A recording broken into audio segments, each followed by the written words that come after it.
India's first organic ice cream. Better ingredients, better ice cream. Organic Creamery by Iceberg. అందరికీ నమస్కారం. Welcome to silver screen legends.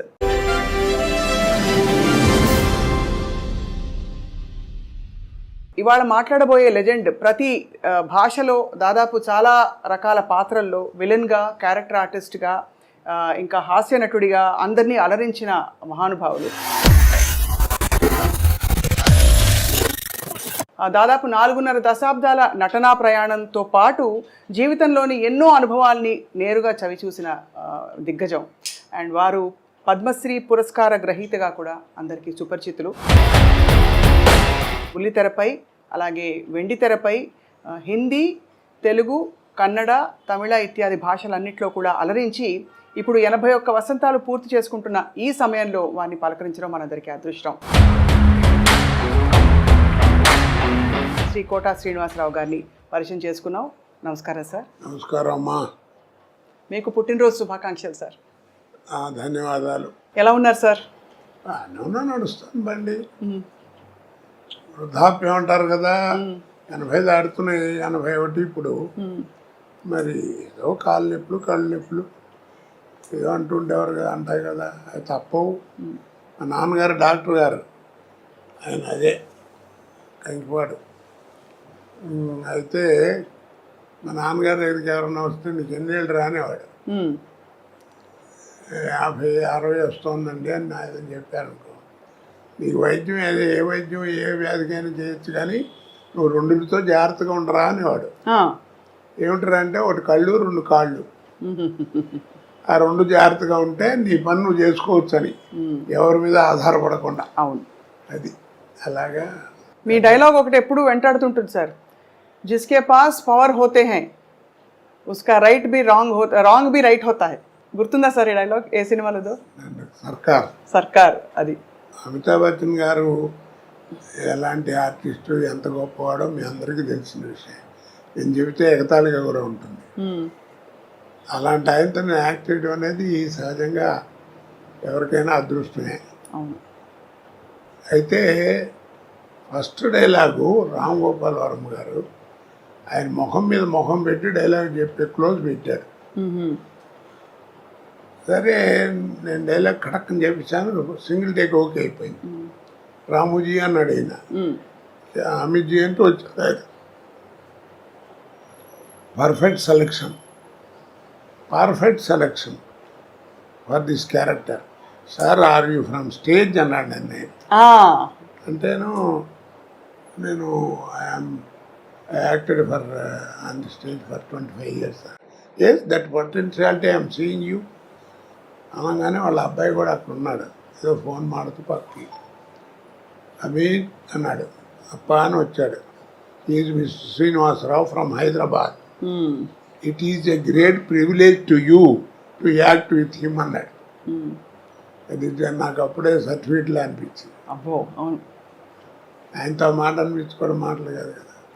అలాగా ఒక ఇది. అలాగే రజనీకాంత్ గారికి అందరూ మీ పాత్రల పరంపర ఎవ్వరూ భర్తీ చేయలేకపోయారు సార్. ఇప్పుడు అమితాబ్ బచ్చన్ గారి ప్రస్తావన కూడా ఎందుకు తీసుకొచ్చామంటే, ఈ మధ్య ఆయన కల్కి సినిమాలో చూసాం.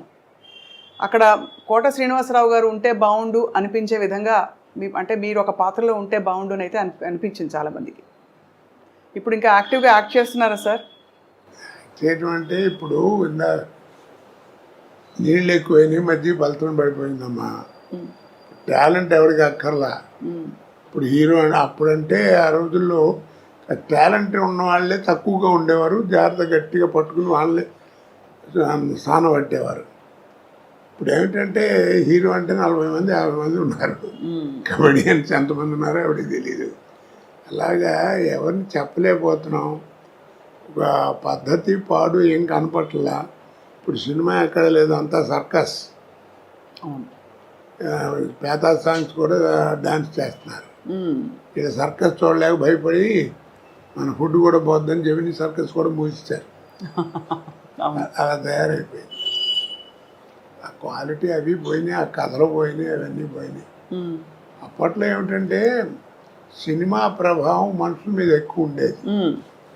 ఇప్పుడు ఏంటంటే మనుషుల ప్రభావం సినిమా మీద వచ్చింది. అంటే ఏ విధంగా సార్? అంటే కొన్ని ఉదాహరణలు ఇవ్వగలుగుతారా? ఈ మధ్య సినిమాలు ఏమన్నా చూసారా మీరు? ఏవో టీవీలో వచ్చేవి. ఇప్పుడు నేను కనీసం నాతో 100-110 సినిమాలు చేయించుంటారే పొలిటికల్ క్యారెక్టర్లో. మరి ఏది కోట శ్రీనివాసరావు బోర్ కొట్టాడని అనలా. అది ఎక్కడి నుంచి వచ్చింది అంత నాకు ఎక్కడి నుంచి వచ్చింది అబ్జర్వేషన్. ఇప్పుడు టీవీలో మాట్లాడటం, బయట మాట్లాడటం చూస్తున్నాం కదా. ఆ రోజుల్లో అలా ఉండేది కాదు. ఆ రోజుల్లో కైకాల సత్యనారాయణ గారి దాకా వాళ్ళకి ఏంటంటే 5 రకాల సినిమాలే ఉండేవి. సాంఘికం, పౌరాణికం, జానపదం, చారిత్రాత్మకం, కౌబాయ్. 5 సినిమాలు. ఈ 5 సినిమాల్లోనే ఎవరు నటించినా నటన కూడా అలా ఫిక్స్డ్గా ఉండేది.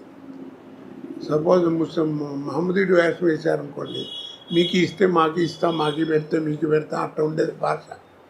పొలిటికల్ లీడర్ చెప్పాలంటే సోదరి మనలారా అలా ఉండేది. పౌరాణిక అలాగా. ఇప్పుడు అలా కాదు కదా. అందుకని అప్పుడు యాక్టింగ్ కానీ ఇవి కానీ రిస్ట్రిక్టెడ్గా ఉండేవి. ఇప్పుడు ఆ రూల్స్ రెగ్యులేషన్స్ ఏం లేవు. ఇప్పుడు అన్నీ అందుకని అబ్జర్వేషన్. ఇప్పుడు బయట ఏ క్యారెక్టర్లు ఎక్కడ దొరుకుతాయని చూస్తుంటాం. మేనరిజమ్స్ అవును అలాగే ఆ తేడా బాగా వచ్చేసింది. తర్వాత ఇప్పుడు ఏంటంటే సినిమా తీసేవాడికే క్వాలిఫికేషన్ లేదు, డబ్బు ప్రాధాన్యం. కానీ చాలా భారీ భారీ సినిమాలు వస్తున్నాయి కదా సార్. సినిమా ఇప్పుడు నువ్వు సినిమా చూడటానికి వెళ్ళావు, 50 రూపాయలు టికెట్ 200 పెట్టుకుని, నీకు కావాల్సింది ఏంటి? ఎంతలో సినిమా తీశారన్నా సినిమా ఎలా ఉందని ఆలోచిస్తావు, అంతే కదా. అంతే. చూసిన తర్వాత బాగుంటే అరే బాగా ఖర్చు కూడా పెట్టారా, మంచి మంచి సీన్స్ ఉన్నాయి అని అప్పుడు చెప్పుకుంటావు.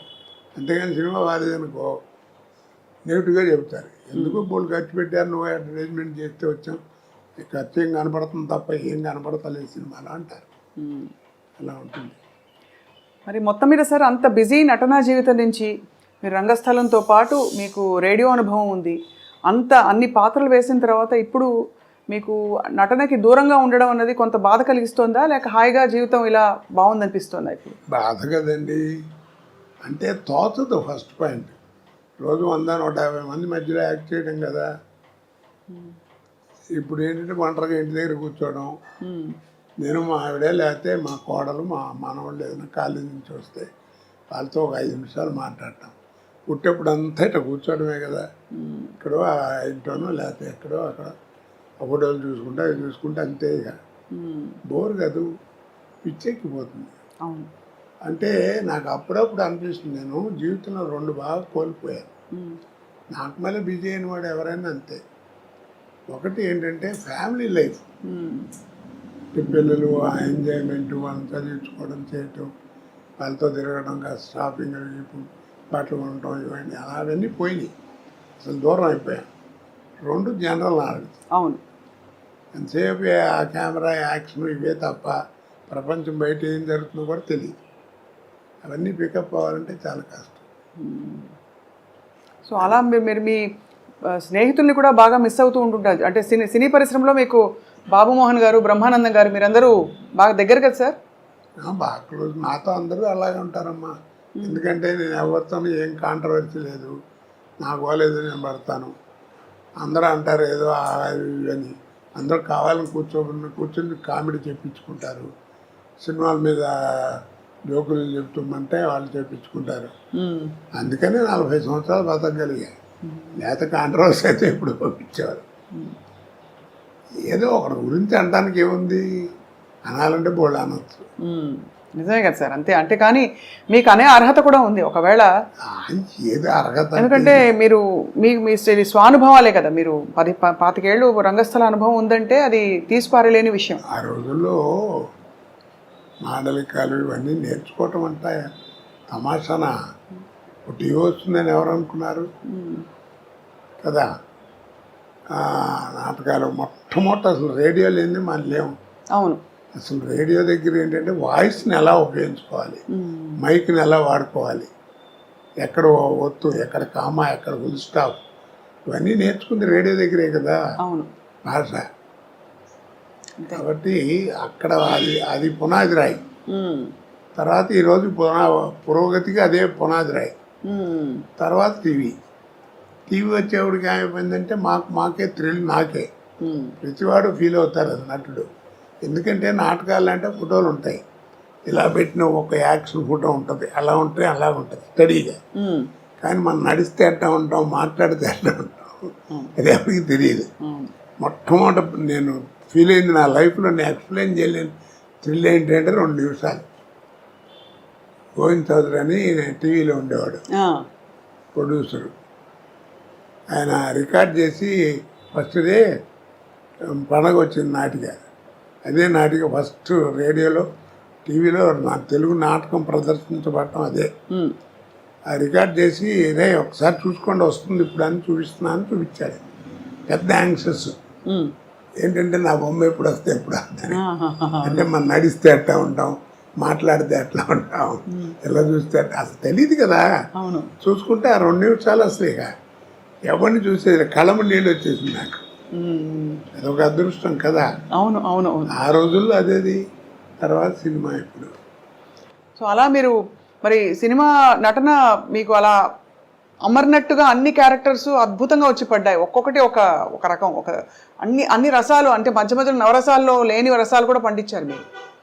అదే ఇప్పుడు ఒక మాట చెప్పినా నేను, చెప్పండి సార్.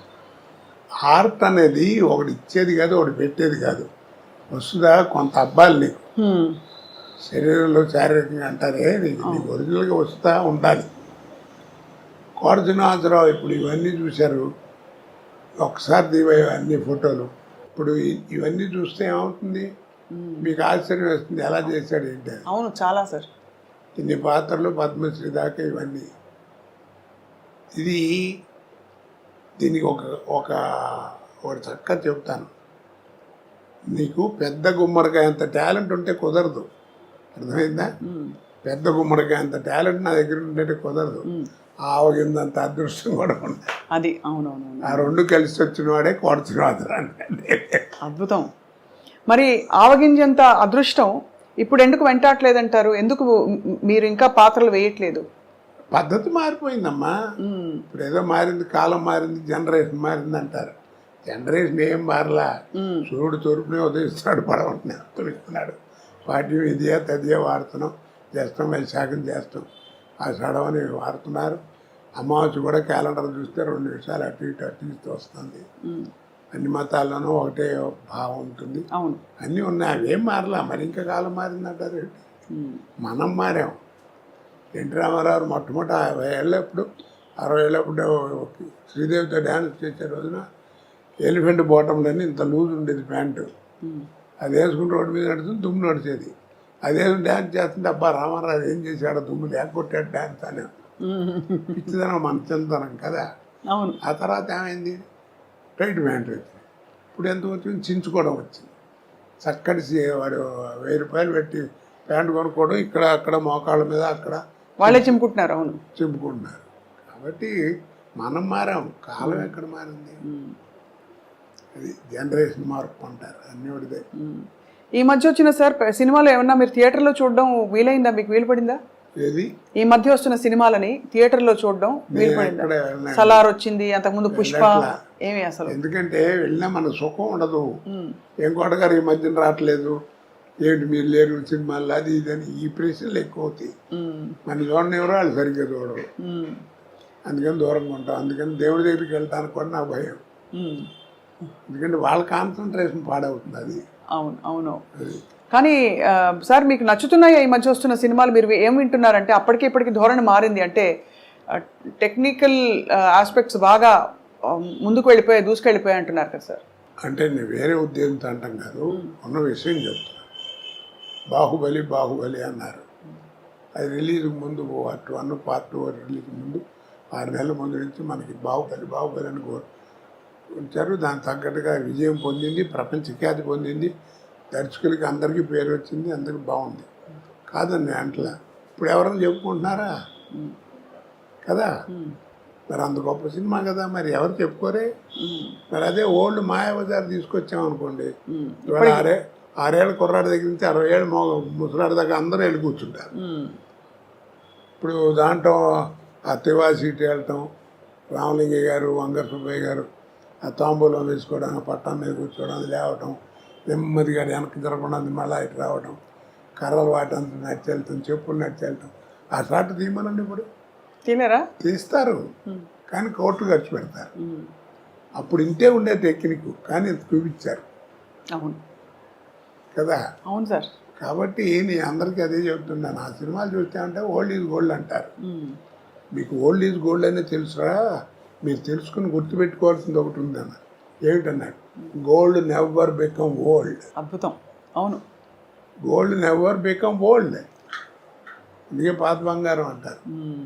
అది ఆ తేడాలు కనిపెట్టాలి, అవి తెలుసుకునేటువంటి జ్ఞానం ఉండాలి, చెప్పేవాడు జ్ఞానం ఉండాలి. ఇప్పుడు లేవు కదా అది. అవును, అప్పుడు డైరెక్టర్ చెప్పినట్టు చేసేవాళ్ళం.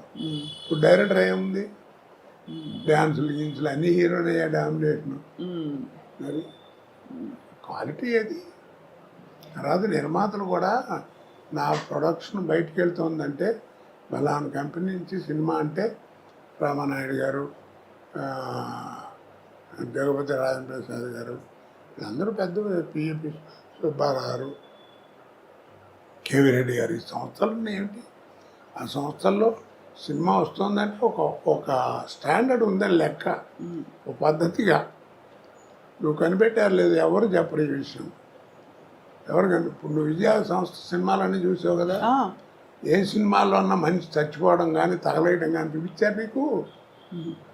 ఏంటి చెప్పు. మీరు చెప్తుంటే మరింత స్ఫురిస్తోంది. అదే మీరు చెప్తుంటే గుర్తొస్తోంది, అది చేయలేదని. ఎక్కడన్నా ఉందో ఏ సినిమాలో అన్నా లేదు కదా. మరి సక్సెస్ అయినాయి.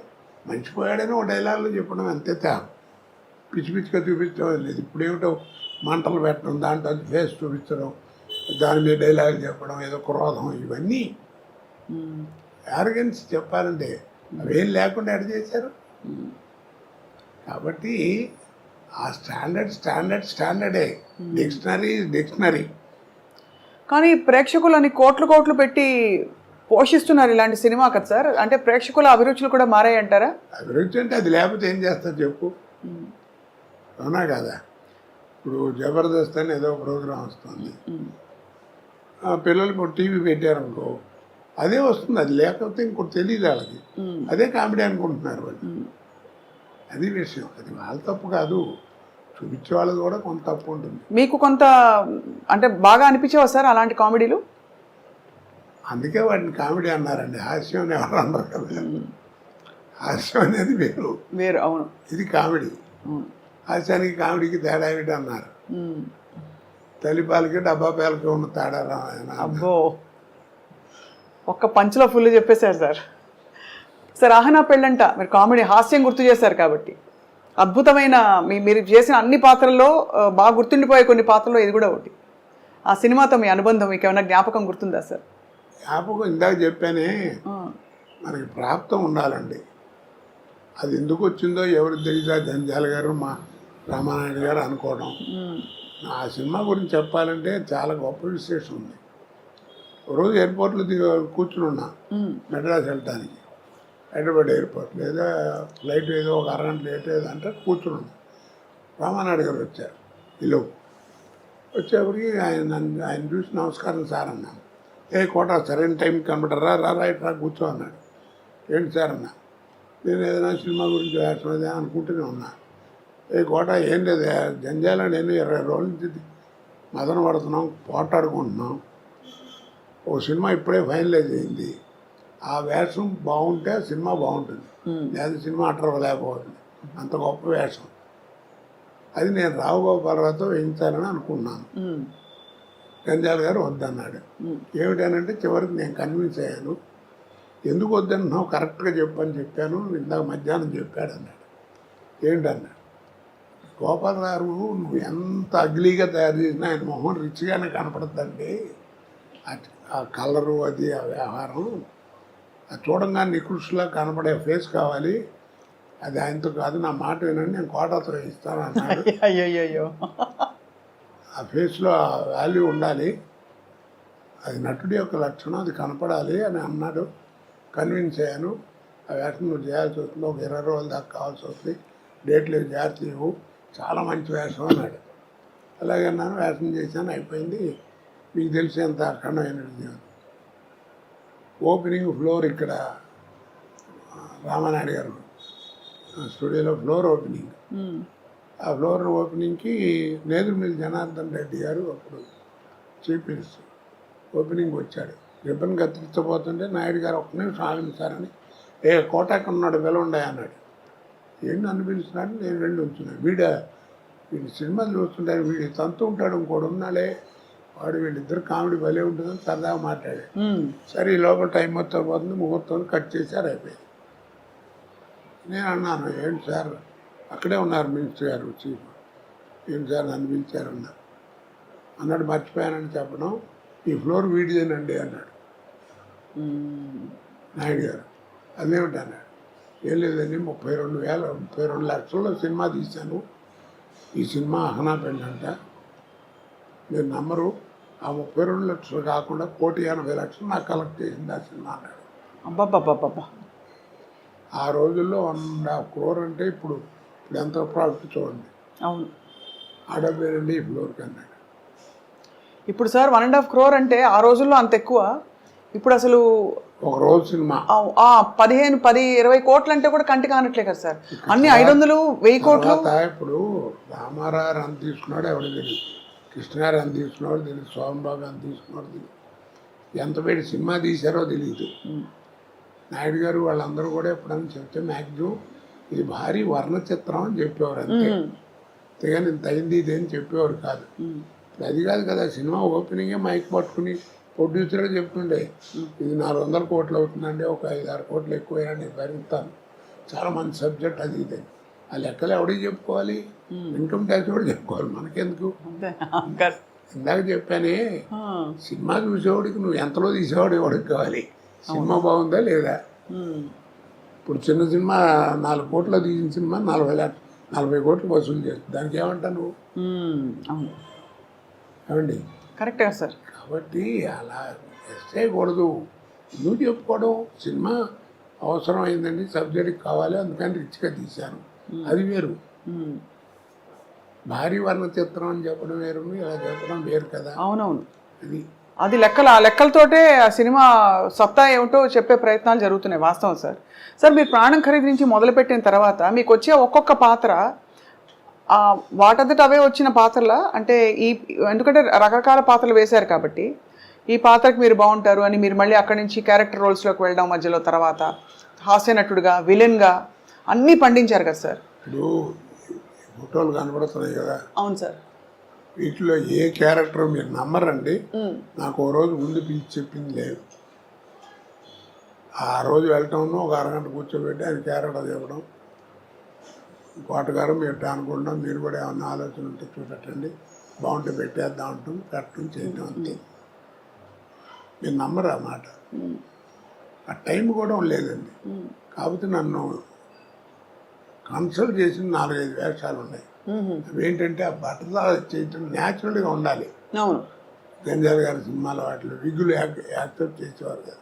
వాళ్ళు 4 సినిమాలు చేస్తున్నాం, నీకు విజ్ఞానం అనేది ఎక్కడుంది ఏంటి చూసుకుని ఆ టైం చూసుకుని సేవ్ చేసి కరెక్ట్గా పెట్టేవారు, అంతే తప్ప నాకు మిగిలింది ఏమన్నా. అన్నీ అక్కడికక్కడ ఆన్ ద స్పాట్. అంటే ఒక రోజులో సార్ మీరు బిజియెస్ట్ టైంలో ఎన్ని గంటల ఎన్ని కాల్ షీట్స్ ఉండేవి? నేను మ్యాక్సిమం 4 చేశానమ్మా. 4 సినిమాలు 3 స్టేట్లో పనిచేశాను ఒకరోజు. ఒక్క రోజులో కన్నడ, పొద్దున హైదరాబాదు, మధ్యాహ్నం తమిళ, ఈవినింగ్ బెంగళూరు. పెళ్లి చేసి మళ్ళీ మార్నింగ్ వచ్చి హైదరాబాద్ ఎయిర్పోర్ట్లో స్నానం చేసి మళ్ళీ షూటింగ్ వచ్చాను. మద్రాసులో ఉండేవాడిని. ఇప్పుడు ఇంత సెక్యూరిటీ లేదుగా అప్పుడు. అవును, కానీ చాలా ఎంత విస్తారమైన కెరియర్ సార్ మీది. మీకు బాగా ఇష్టంగా మీరు పనిచేసిన దర్శకులు ఎవరు సార్? నేనే కాదండి, ఒక విషయం చెప్తాను, అందరికీ చెప్తాను ఆర్టిస్టులకి, విసుక్కోకుండా ఎప్పుడు కూడా ఇప్పటిదాకా షూటింగ్ చేస్తే మళ్ళీ రమ్మంటున్నాడు అనుకోదానికి అట్లా విసుక్కోకండి. ఏ అంటారు ఏం లేదు, ఆర్టిస్ట్కి ఒక టైం అంటూ వస్తుంది, నీకు ఆ టైం వచ్చిందంటే నీకు టైం ఉండదు, అంతే. గొప్ప మాట సార్ అది. ఆ టైం వచ్చిందంటే టైం ఉండదని. టైం ఉండదు నీకు, అంతే. అంటే బాగా వెలుగుతున్నట్టు. ఇక అదంతే, ఇక నీకు టైం ఉండదు, నీకు భోజనానికి కూడా టైం ఉండదు. కానీ తర్వాత వెనక్కి కాకపోతే ఆ టైంలో జాగ్రత్తగా ఉండాలి మనం. అది ఆరోగ్యం అన్ని రకాలుగా. ముందు ఫస్ట్ బిహేవియర్, ఆహార వ్యవహారాల్లో, మాట భాషలో, అవతల వాళ్ళతో మాట్లాడటం, ఇవన్నీ జాగ్రత్తగా ఉండాలి. ఉంటే లాంగ్ లివిటీ ఉంటుంది. లేకపోతే ఎట్ట వచ్చిందో అట్ట అయిపోతుంది. ఎంతమంది చూసాం మన మహానుభావులు, సీనియర్స్ కదా. అవును సార్. ఆస్తులు పోగొట్టుకుని చివరికి అడుక్కునే పరిస్థితికి వచ్చారు. వాళ్ళకి ఏం కర్మ చెప్పండి. అదే బిహేవియర్. మనం ఆ కాస్త మనకు మంచి టైం వస్తుంది. టైం వచ్చినప్పుడు టైం ఉండదు. ఆ టైంలోనే మనం జాగ్రత్తగా ఉండాలి. ఏ రకంగానో ఏదో భగవంతుడు నాకు నా పెళ్ళాం బిడ్డలు వాళ్ళ అదృష్టం బాగుండి అలాంటివి ఏం జరగలేదు, ఏదో వెళ్ళిపోతాను అంతే. ఆ మధ్య చాలా బాధేసింది సార్. మీరు ఒక వీడియో పెట్టవలసిన పరిస్థితి వచ్చింది. మీడియాలో మీకు ఏదో అయిందనే వచ్చే వార్త రావడం. ఇప్పుడు నేనేం సిగ్గుపడినావు. ఇప్పుడు నువ్వు వచ్చావు, ఏం చెప్పాను? పిక్కలు కాస్త నొప్పిగా ఉన్నాయమ్మా, కట్టేది కట్టారు, డాక్టర్ ఇది కాసేపు కష్టం, అందుకని కాస్త నడవటం అది కష్టం అని చెప్పాను. తప్పే ఉంది దాంట్లో. వాడెవడో కొడుకున్నాసో చచ్చిపోయాడని పెట్టాడు ఒకసారి. నేను పిలిచి కేకలేసాను, తప్పయ్య అది. మీ నాన్నకి రా 75 ఏళ్ళు వస్తే కాళ్ళు నొప్పి కళ్ళు నొప్పి ఏదో ఒకటి వస్తాయి కదా, అలాగే నాకు కూడా వచ్చింది. నేను మంచినే కదా, నన్ను దానికి పెద్ద టీవీలో పెట్టి చెప్పాల్సిన కర్మ ఏంటి నీకు? తప్పు కదా. దాని మీద రూపాయలు సంపాదిస్తావా? కేకలేసాను నేను. పాపం సుశీల్ గారు పోయిందన్నారు, ఒకసారి జానక్ గారు పోయిందన్నారు. ఆవిడ పాపం అమెరికాలోనే ఎక్కడ ఉంది అప్పుడు సుశీల్ గారు. ఆవిడ అక్కడి నుంచి ఇంటర్వ్యూ, నేను బాగానే ఉన్నాను, నా మీద అట్ట పెట్టకండి. ఎదుగో అక్కడ ఫోటోలు ఉంటాయి ఆవిడతో. జానక్ గారి ఫోటో లోపల ఎక్కడ ఉండాలి, అది కెమెరా ఫోటో తీయించలేదు నేను బయట. ఇంటికి వచ్చారు, ఇంట్లో భోజనాలు చేశారు. చాలా అందరూ వస్తుంటారు నా ఇంటికి. ఇప్పుడు వస్తారా సార్ బాబుమోహన్ గారు, బ్రహ్మానందం గారు? ఎందుకంటే బాబుమోహన్ గారు మీరు కాంబినేషన్ అదిరిపోయింది అందరికీ. అదొక కాంబినేషన్ అండి. అది ఇండస్ట్రీలో ఎవరికి పెద్దగా రాదు. అది ఎలా గోపాలరావు, రావు గోపాలరావు, రామలింగయ్య గారు అంటే వాళ్ళ వేషాలు పెక్యులర్గా ఉండేవి. అవును. మా ఇదేంటంటే ఒక స్టాండర్డ్ కామెడీ, స్టాండర్డ్ ఇక అంతే. ఇక ఆడిదంతా వీడు పడతాడు, ఆడిదంతా సినిమా ప్రతి సినిమాలు తెలిసి కూడా నవ్వేవారు. రాదు బాబుమోహన్ మంచి టైమింగ్ ఉన్న ఆర్టిస్ట్ అండి. సినిమాలు చూస్తే వాడి తన్నులు చూస్తే అసలు అట్ట కాలు తగిలి ఎర్రదు, అట్ట టచ్ అవడం అంటే పడిపోయాడు. మంచి టైమింగ్ ఉన్నాడు. ఎందుకంటే డాన్స్ అది వచ్చు అతనికి, అదొక అది ప్రాప్తం. అది సార్ మీరు అన్నట్టు రంగస్థల అనుభవం, రేడియో అనుభవం, అది వాయిస్ మాడ్యులేషన్, హావభావాలు, బాడీ లాంగ్వేజ్ కొంతవరకు. కానీ డాన్స్, పౌరాణిక పద్యాలు ఇవన్నీ కూడా నేర్చుకున్నారా సార్ మీరు? నేను పౌరాణిక పద్యాలు నేర్చుకోలేదమ్మా. పౌరాణిక చిన్న నాటకాలు పెద్దగా వేయలేను. వేసాను. అప్పుడు పద్యాలు ఎలా మీకు? దాంట్లో పద్యాలు పెట్టలేదు, పెద్దగా పెట్టలేదు. ఓకే, అలా అలా పెద్దగా కాదు, పద్యం పెట్టుకున్నాను ఎంతసేపు ఇలాగే. ధూళిపాల గారు దుర్యోధనుడు అద్భుతంగా ఉంటుంది. అమ్మాయి సభ చేస్తుంది. ఆయన పాఠం పద్యం ఉండదు దాంట్లో. ఒక పద్యం చదివేవాడు, కౌరవ పాండవులు వెలు పెను కాలం చేరువయ్యి అని కృష్ణుడి దగ్గర. అది కూడా మామూలుగా చదివేవాడు. మీరు శాసనసభ్యులుగా ఒక టర్మ్ చేశారు. రాజకీయాల నుంచి అప్పుడు తర్వాత మీరు దూరం అయ్యారా, లేక అవసరం లేదు ఇంకా చాలించుకున్నారు? నేనే చాలు, అనవసరం ఇట్టాను. దాంట్లో నచ్చలేదా సార్ రాజకీయ జీవితం? బాగాలేదనిపించిందా? నచ్చలేదమ్మా, నాకు సూట్ కాలేదనిపించింది. ఎందుకంటే మీరు రాజకీయపరమైన వేషాలు చాలా వేశారు. ఒక టైంలో మీకు కొంచెం గొడవలు కూడా అయ్యాయి ఆ మండలాధీశుడు సినిమా తర్వాత. సో మరి రాజకీయాలు మీకు అసలు ఆ వాతావరణం నచ్చలేదంటారు. అయితే ఎందుకు నచ్చలేదు సార్? అంటే చాలామంది అదొక అవకాశంగా, అదృష్టంగా కూడా భావిస్తారు కదా. అంటే నేను పనిచేసినప్పుడు పాలిటిక్స్ అండి. ఇప్పుడు పాలిటిక్స్ ఆ ట్రిక్కులు నాకు రావు. మరి ఎందుకని దూరంగా ఉన్నా. అవును. కానీ అదే సార్ అనిపిస్తుంది, అంటే అంత గొప్ప జీవితం, గొప్ప అవకాశాలు మీకు వచ్చిన తర్వాత ఇప్పుడు మీరు టైం అంతా మీరు కుటుంబం నుంచి దూరంగా ఉన్నాను, కష్టపడి పనిచేస్తాననే ఫీలింగ్లో ఉన్నారు కదా సార్, బాధ. సో ఇప్పుడు మీకు మీ దేవుడు ప్రత్యక్షమే మీకు ఏం కావాలని అడిగితే ఏం కోరుకుంటారు సార్? మీ ఇంకేమైనా? నేను ఎప్పుడు మనసులో ఉండే కోరిక ఒకటేనండి, నేను చచ్చేదాకా నటించాలి, చచ్చిన తర్వాత నటుడిగా బతకాలి, అది నా కోరిక. అది సార్, అంటే ఇవాళ చాలా అద్భుతమైన మంచి సందర్భం, మీ పుట్టినరోజు సందర్భంగా మాట్లాడుతున్నాం కాబట్టి మీరు ఎప్పుడూ చిరంజీవిగా మీ పాత్రల ద్వారా ఉండిపోతారు సార్ మనసుల్లో అదే ఎప్పటికీ. అలాంటి పాత్ర రావాలని నా ఉద్దేశం.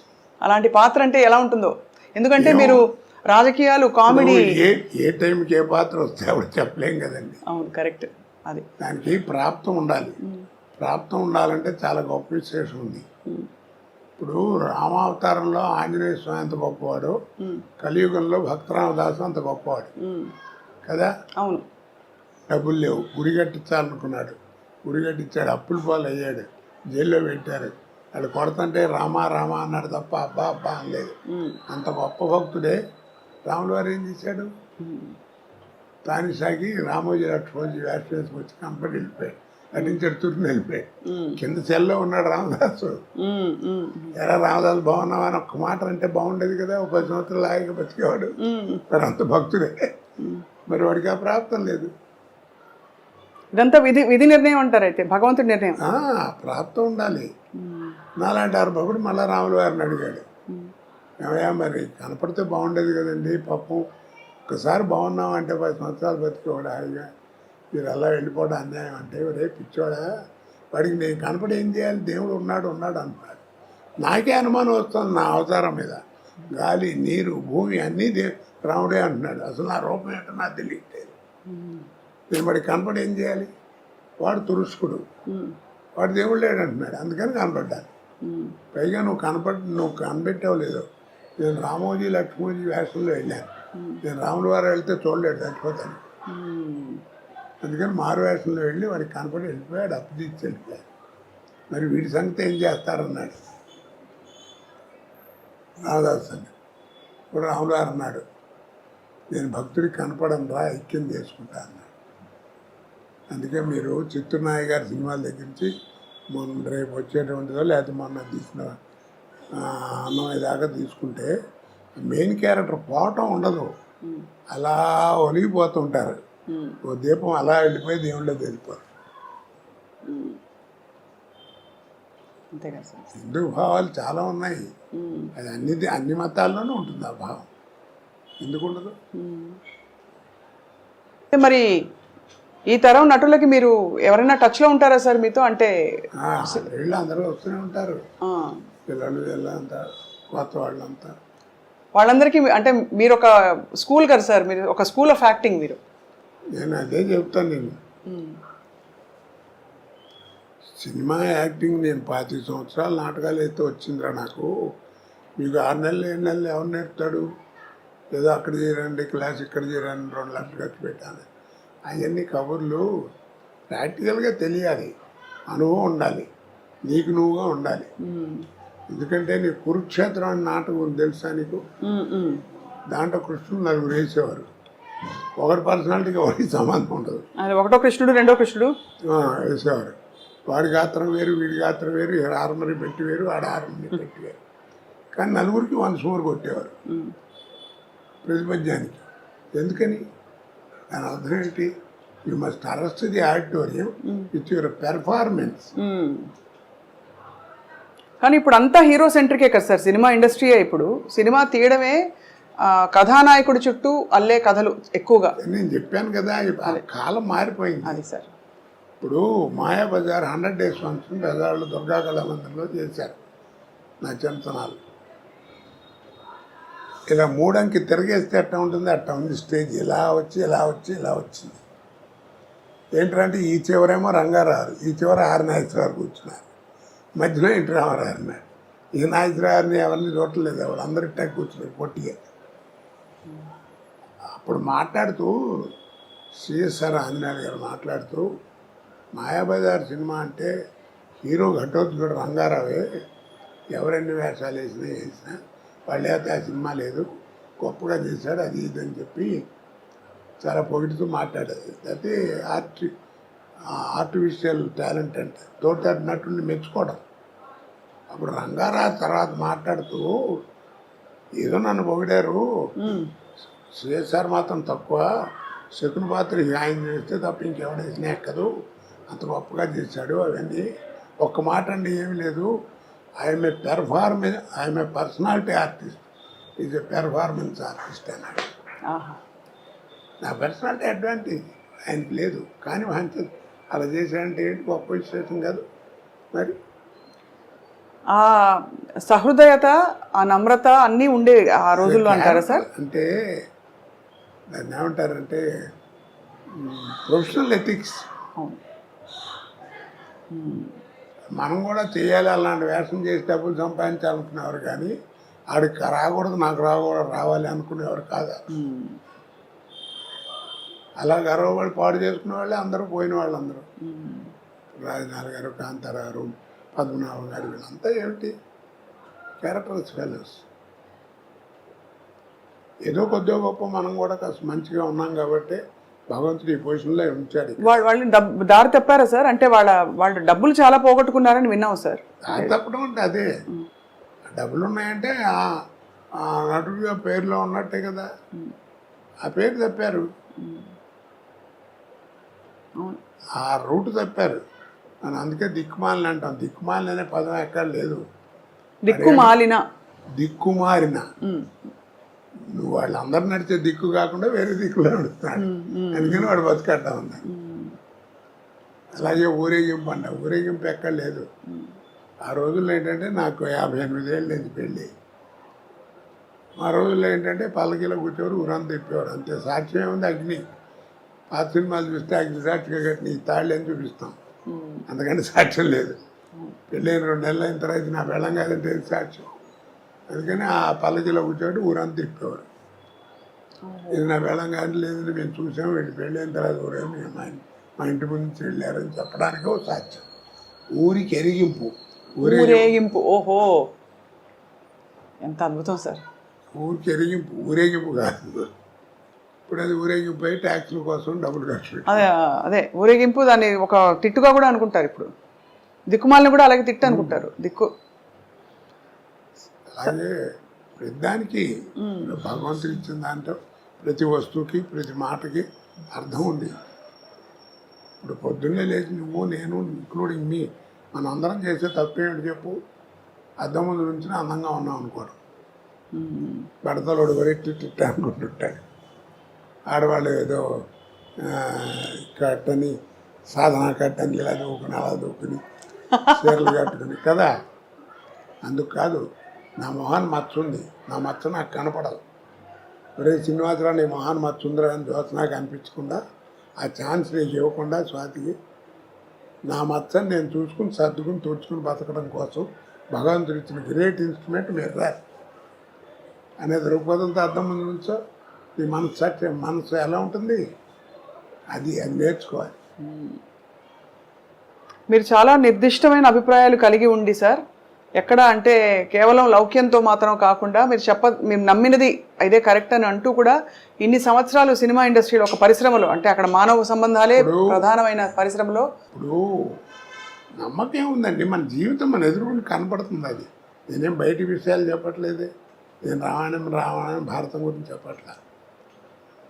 ఒక రోజున ఒక అతను మామూలుగా మాట్లాడుతూ, నాతో కొలీగ్ పనిచేసిన వాడు, ఒక రోజు ఏదో మాట్లాడుతూ జీవితం అంటే టెన్షన్గా ఉందన్నాడు. జీవితం అంటూ టెన్షన్ ఎందుకురా, ఫైనాన్స్ ఏమన్నా తెచ్చి అదేం లేదు, టెన్షన్ వస్తాను తక్క, పిల్లలందరూ ఉద్యోగాలు చేసుకున్నారు, నాకేం లేదు, ఏమిటో నాకు తెలియదురా, జీవితం అంటే టెన్షన్గా ఉంటుంది అన్నాడు. జీవితం అంటే ఇంకా టెన్షన్ ఎందుకురా, ఆ పదంలోనే అర్థం ఉంది కదా అన్నాను. అదేమిటి అన్నాడు, రాయి తెలుస్తుంది అన్న. రాశాడు జీవితం అని, చివరికి ఏముందన్న, 0 ఉందన్నాడు. అదేరా జీవితం, పిచ్చి ఉంటాను. ప్రతి పదంలోనే అర్థం దాంట్లోనే ఉంటుంది కదా. 0 ఉంటుంది చివరికి, అంతే. పెద్దలు పోతే, పుణ్యాత్తులు పోతే పూర్ణం అంటారు, 4 అంటారు, బౌడు పోతే శూన్యం అంటారు, అంతే తేడా. కాబట్టి దేవుడు ఉన్నాడు లేడు అంటారు. నారా తాతారావు గారిని పేరు విన్నావా ఎప్పుడన్నా? నారా తాతారావు విన్నాను సార్. పద్మభూషణ్ ఇచ్చారు ఆయన, పెద్ద గ్రేట్ ఇంజనీర్. అవును అవును.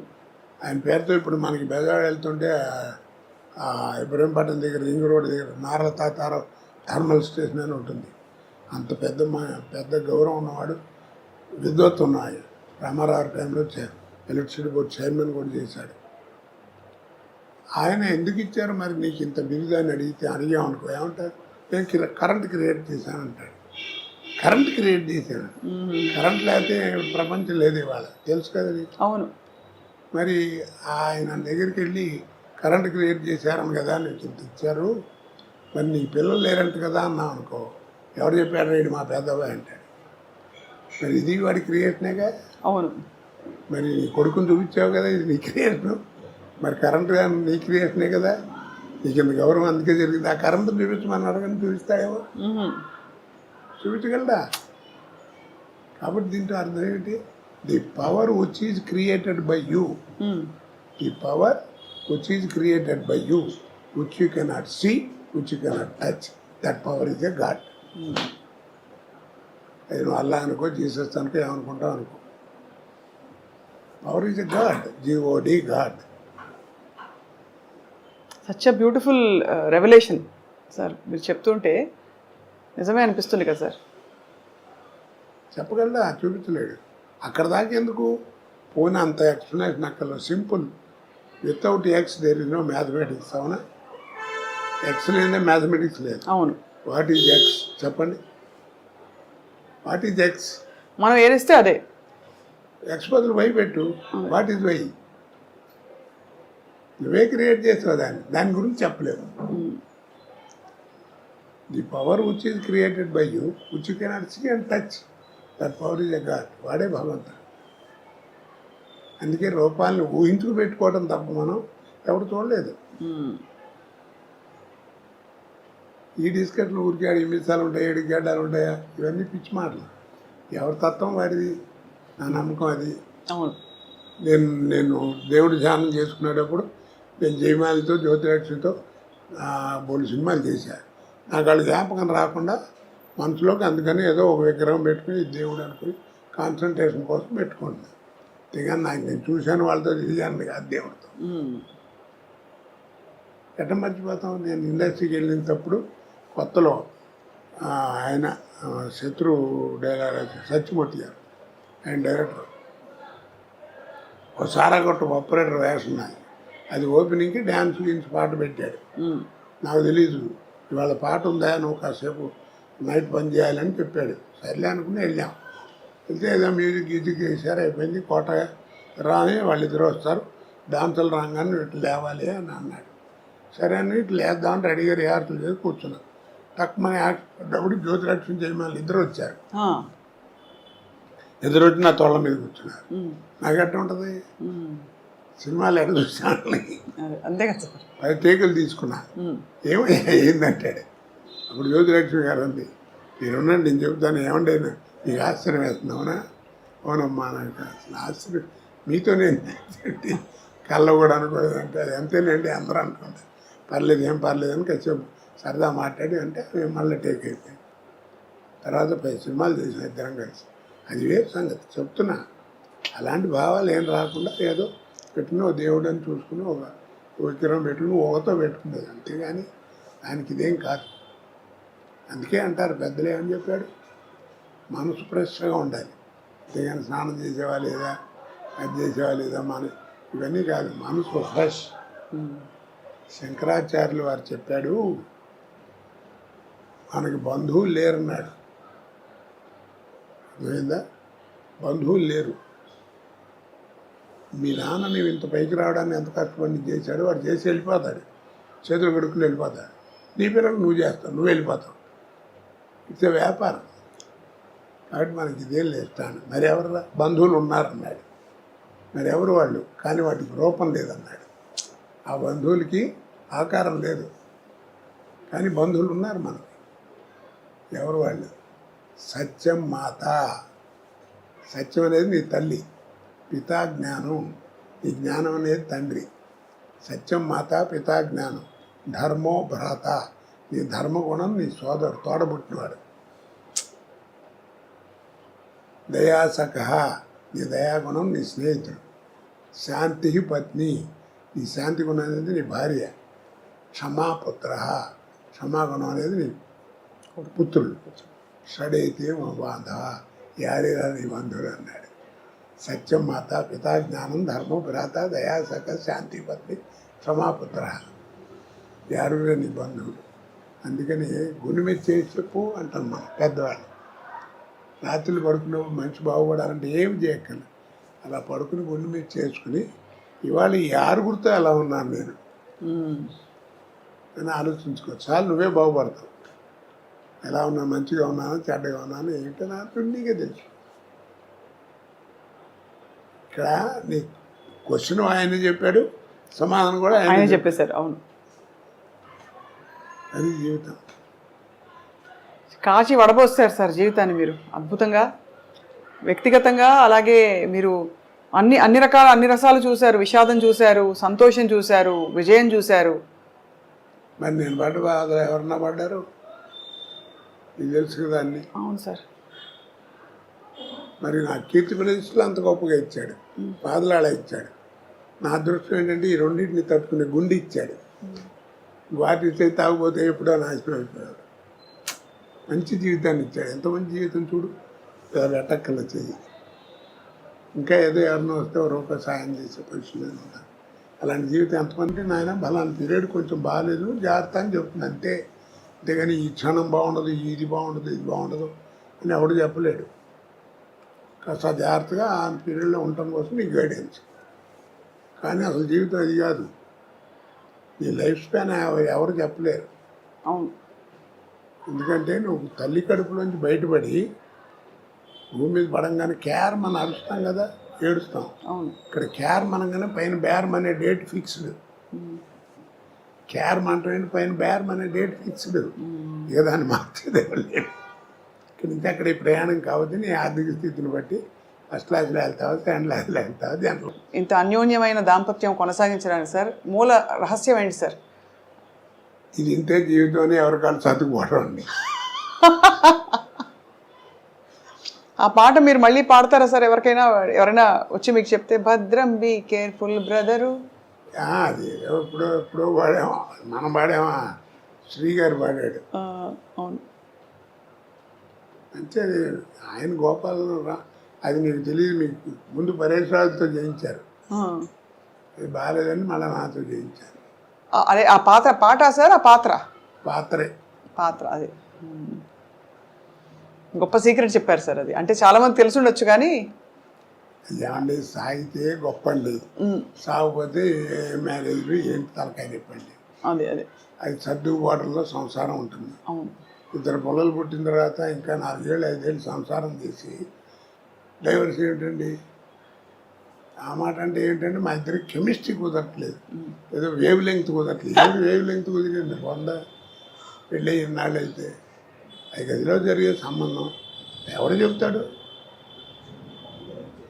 కాబట్టి అది ఎవరు చెప్పినా, నీకు డైవర్స్ ఇచ్చే లాయర్ చెప్పినా నాయన అన్నీ బాగున్నాయి, నేను చేస్తాను, ఎందుకైనా మంది ఒక 6 నెలలు మీరు ఆగి రండి, ఈ లోపల మళ్ళీ ఏమైనా మార్పులు మారుతాయేమో అని చెప్తాడు. ఎవరైనా కలిసి ఉండమంటారని వెళ్ళిపోమని ఎవరు అంటారు కదా. అంతే కదా సార్. ట్యూబ్లోంచి బయటకు వచ్చిన పేస్ట్ని మళ్ళీ ట్యూబ్లోకి పంపించాలనుకోరు, అలాగేనా? పంపగలవా? ట్రై చేసి చేతికి అంటుస్తాం, పని పంపలేవు. అలాగే గడప దాటి వెళ్ళిన సంసారాన్ని కూడా ఎవరైనా లోపలికి తీసుకురాలేడు. అది వాళ్ళిద్దరి మధ్యలో ఉంది. అదే అంతే కదా సార్. నేను అందుకే సంసారం ఉన్నాడు. అమెరికాలో ఒకసారి వెళ్ళినప్పుడు సంసారపక్షంగా ఉంటే బాగుంటుంది అన్న. ఒక ఆవిడ పెద్ద కోపం వచ్చి సంసారపక్షం అని 3 సార్లు అన్నారు. ఇప్పటికీ సంసారపక్షం అంటే ఏమిటంటే అని అడిగింది. ఎన్నాళ్ళు అయిందమ్మా నువ్వు వచ్చాను? 28 సంవత్సరాలు అయిందన్నాడు. అంది. సరే బాగానే ఉంది. పెళ్ళి ఎన్ని ఏళ్ళు అయిందన్నాడు? 30 ఏళ్ళు అయింది. ఈ 30 ఏళ్ళలో మీ అమ్మ నాన్న ఎప్పుడన్నా గదిలో కూర్చుని తలుపేసుకుని లోపల కూర్చుంటావు నువ్వు చూసావా అన్న. నేను చూడలేదు. అదే సంసారం అంటే అన్న. ఏం చెబుతాను దానికి అర్థం? మరి ఆ జ్ఞానం ఉండాలి, అడగకూడదని. అలా తయారైంది. ఇప్పుడు యువతంతా ఎందుకు పాడవుతుంది? 2 నోట్ చేసుకున్నాం. మీ మాస్టర్ చెప్పినా, మా మాస్టర్ చెప్పినా, వాళ్ళ మాస్టర్ చెప్పినా, ఎవరు చెప్పినా రోడ్డుకి వెడం పక్కనే నడవమన్నారు. కుడిపక్క గురించి వాళ్ళ నోటమ్మడి రాలేదు. ఇప్పటికీ రోడ్డు మీద పోలీసు వాడు కూడా కీప్ లెఫ్ట్ అంటాడు. అది రైట్ అని మాట రాదు. కుడిపక్క నడవటం కనుక నేర్చుకుంటే, ఎడం పక్క నడవటం నేర్చుకుంటే కుడిపక్క నడిస్తే ఏంటి అనేది నీకే తెలుసు. ఇది చేయడు సాధన. కీప్ లెఫ్ట్ అంటే అందరూ ఆయన మా చిన్న తండ్రి అనుకుంటే కరెక్టే అనుకోండి గురుగారు, ఇప్పుడు కుడి పక్కన ఏమవుతుంది అంటాడు, లేకపోతే ఏరే చోట మొహం బాగా పడతాడు. కాబట్టి దీన్ని బట్టి అర్థం నీకేంది, సాధన తక్కువ వాదన ఎక్కువ. సాధన తక్కువ వాదన ఎక్కువ. అర్థం రెండు మనకి విజ్ఞానం పెరగాలి, విజ్ఞానం పెరగాలి. మనకి టీవీలు వస్తున్నాయి, ఫోన్లు వస్తున్నాయి, సెల్ ఫోన్లు వస్తున్నాయి, ఇంకా రకరకాల విజ్ఞానం పెరుగుతుంది. కానీ మనకి జ్ఞానం పోగొట్టుకుంటున్నాం.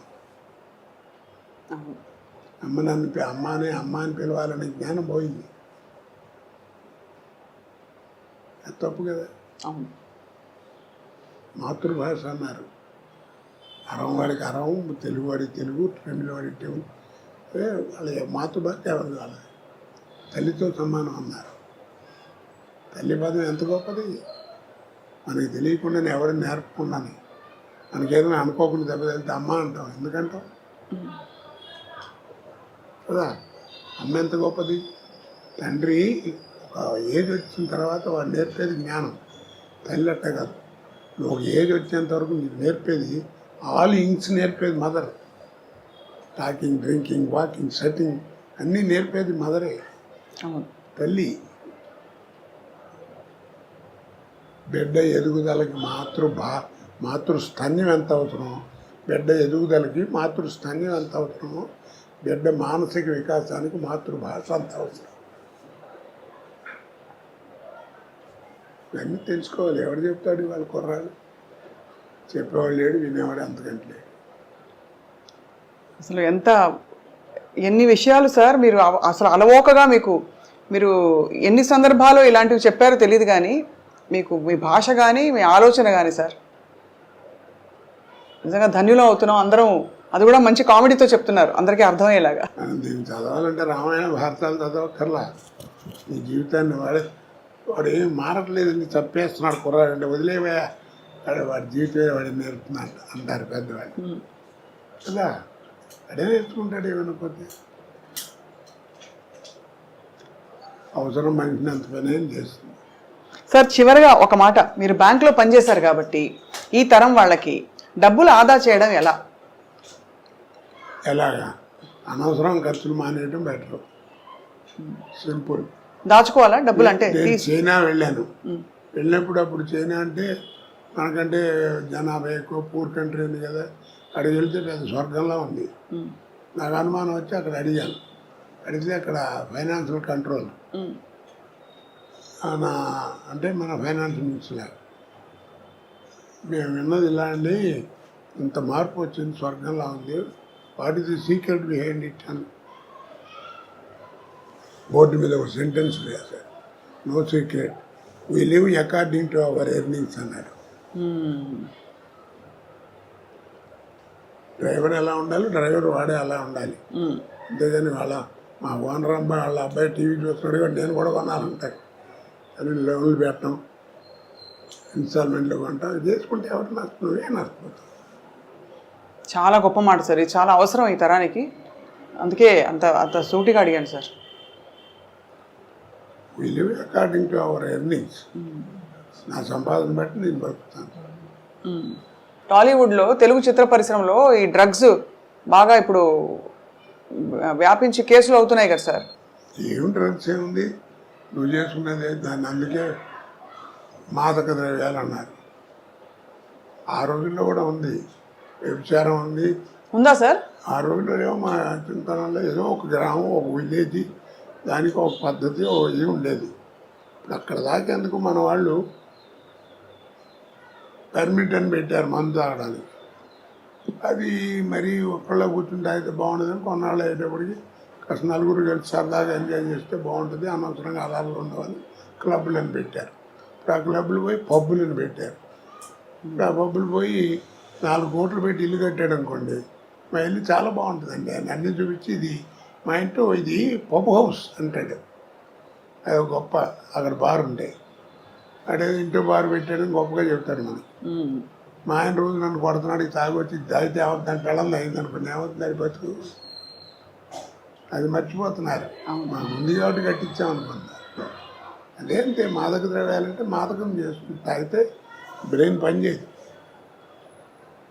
అంటే ఒత్తిడి వల్ల అవుతుందో మరి ఈ మధ్య చాలా అంటే చిత్ర పరిశ్రమలో ఎక్కువ అన్ని చోట్ల ఉన్న సమస్య అది. అదేంటంటే కాస్త 10 మందికి తెలిసిన వాళ్ళం కాబట్టి బలానా వాడు తాగుతున్నాడు, బలానా వాడు డ్రగ్స్ తీసుకున్నాడు అంటే పాపులారిటీ ఉంటుంది కాబట్టి మన వాడతారు. అన్ని చోట్ల అన్నీ ఉన్నాయి. అవును.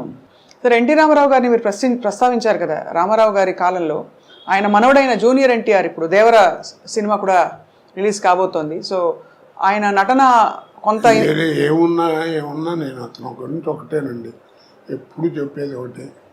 ఇప్పుడున్న యంగ్స్టర్స్లో కొద్దిగా గొప్ప విషయం ఉండి సత్తా ఉన్నవాడు ఎవరన్నా నటుడు ఎవరన్నా ఉన్నా అంటే వాడే జూనియర్ ఎన్టీఆర్. వాడి తర్వాత ఎవడైనా నా ప్రకారం పొట్టిగా ఉంటాడన్నారు. వాడి పొట్టితోనే వాడిని కాపాడుతాం చంద్రమోహన్ లాగా. ఎందుకంటే వాడు ఎవరికి కాంపిటీషన్ కాదు, వాడికి ఎవడు కాంపిటీషన్ లేదు. పైగా పద్యం ఏ విషయంలో డైలాగ్ కానీ డ్యాన్సుల్లో కానీ ఏదైనా యాక్షన్లో కానీ విషయం ఉన్నవాడు వాడు. ఆయన అందుకే ఆయన పిచ్చోడు ఏం కాదు. రామారావు ఊళ్ళో కూర్చొని బొట్టు పెట్టి రామారావు అని పేరు పెట్టింది. ఆయనే పెట్టారు కదా సార్ పేరు? ఆయనే పెట్టాడు. బాగుంది సార్. ఇవాళ ఒక చిత్ర పరిశ్రమలోని కొన్ని విషయాలు, అలాగే మీ జీవితంలోని బోలెడు విషయాలు, ఇంకా మీరు చెప్పిన ఇతర విషయాలు అయితే కొత్త విషయాలు, జీవితం గురించి, బంధాల గురించి చొచ్చుకుపోయాయి సార్ మనసులోకి. మీ అనుమతితో మీ పుట్టినరోజు సందర్భంగా మా అందరం కలిసి మీతో ఒక కేక్ కట్ చేస్తాం సార్. కేకా? అదేంటి నా పుట్టినరోజు మీరు కట్ చేయడం?